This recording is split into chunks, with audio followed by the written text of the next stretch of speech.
जळगाव शहर खुनाने हादरले.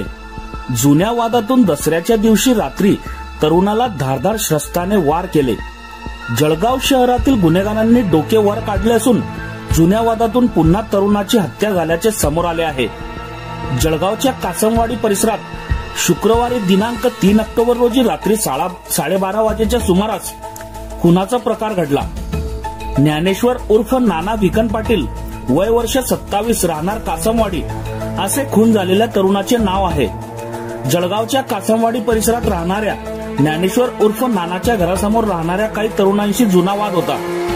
शुक्रवारी 3 ऑक्टोबर रोजी रात्री 12:30 वाजता कासमवाडी येथील एकता मित्र मंडळ येथे उभा असताना त्याच्या घरासमोर राहणाऱ्या 2 जणांनी जुन्या वादातून त्याच्या पोटावर तसेच मांडीवर धारदार शस्त्राने वार केले.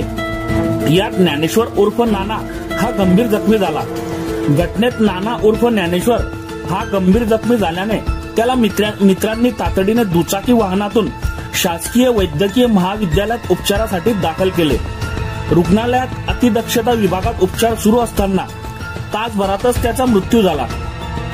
खुनाची माहिती मिळाल्यानंतर उपविभागीय पोलीस अधिकारी नितीन गणपुरे, MIDC पोलीस निरीक्षक बबन आव्हाड, फौजदार चंद्रकांत धनके यांच्यासह पोलिसांनी रुग्णालयात धाव घेतली.